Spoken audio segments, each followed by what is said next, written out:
Hi, my name is Mike Tobin, and today I want to talk to you about strongholds, destruction, and deliverance. In the book of Isaiah, chapter 17, verse 1, it says, "The burden of Damascus, behold, Damascus is taken away from a city, and it shall be a ruinous heap." And the last verse in chapter 17 in Isaiah, verse 14, it says, "And behold, at eveningtide trouble, and before the morning he is not.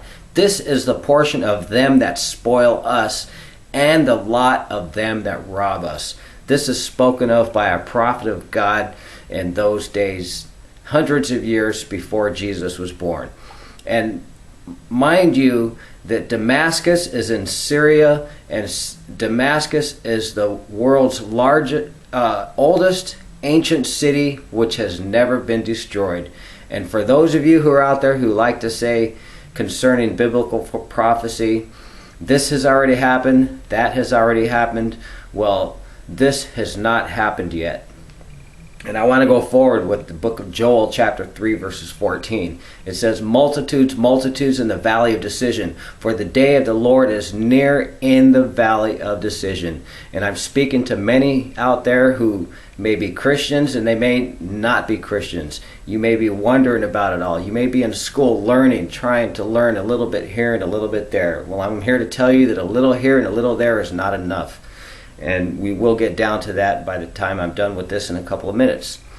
So many of us are stuck on Harold Camping's Rapture. Well, get stuck on this. Israel is surrounded by enemies all the way around her, even as far as across the whole of North Africa. Every country across North Africa, from the Middle East all the way to the Atlantic Ocean, is Israel's enemies, as well as many other countries in Africa and even beyond the Middle East, as well as Western Europe. And we know that Europe is not friendly to Israel because they keep supporting terrorist groups such as Hamas and other groups. So what I want to tell you is what are you going to do? Are you going to be stuck on current events, or what the Bible describes as vanity and vexation of the spirit? In other words, things that are useless. Are you living a useless life? Well, listen further. King David wrote in Psalm chapter 122, verse 6, "Pray for the peace of Jerusalem. They that prosper, they shall prosper that love you." Don't care about anything you hear about Israel. It's all right in the Bible. It says, "Pray for the peace of Jerusalem. They shall prosper that love you." In Matthew, Jesus says, "Take my yoke upon you and learn of me, for I am meek and lowly at heart, and ye shall find rest unto your souls." Are anybody suffering from lack of esteem, lack of purpose, lack of a perfect functionality in life? Are you stuck at work? Are you stuck at home? Are you stuck with the family? Are you stuck with a significant other? Are you afraid to do what you want to do because you have somebody that you are using as an excuse to keep you from doing what you want to do? Well, let me tell you, those are strongholds. In 2 Corinthians chapter 10, verse 4, it says, "For the weapons of our warfare are not carnal, but mighty through God to the pulling down of strongholds." A stronghold is a fortress. It's like a walled city, safe from enemies. And the word says that our strongholds are not physical buildings and fortresses, but our strongholds are things that are keeping us enclosed and fenced in.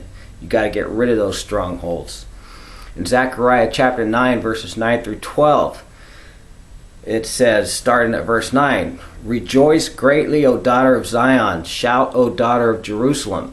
Behold, thy king comes unto thee. He is just and having salvation, lowly and riding upon an ass and upon a colt, the foal of an ass.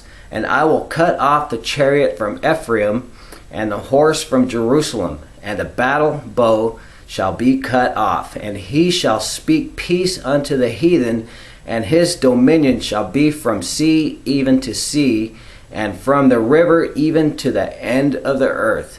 As for you also, by the blood of thy covenant, I have sent forth thy prisoners out of the pit, wherein is no water. Turn you to the stronghold, you prisoners of hope. Even today do I declare that I will render double unto thee. Jesus should be our stronghold. Turn from the strongholds of family, friends, circumstances, and turn to the stronghold of Jesus, which was prophesied to come thousands of years before he was born. And even now, if you think in your mind that everything has already happened, earthquakes are already happening, that Jesus talked about in chapter 24 of Matthew, you think they've always happened. Well, remember, here's something that has not happened yet, and I read it at the beginning in chapter 17 of verse Isaiah. The city of Damascus in Syria is going to be destroyed, and if you look up Syria, Damascus on the internet right this minute, start reading those articles and see if it doesn't put chills on your skin. See if it doesn't make the hair on the back of your head, the back of your neck stand up. I get chills right now thinking about it. I'm here to tell you right now, everybody who, as in Joel chapter 3 verse 14 says, if you're in a valley of decision, make your decision right now. I'm Mike Tobin, and this has been the 60-second workout.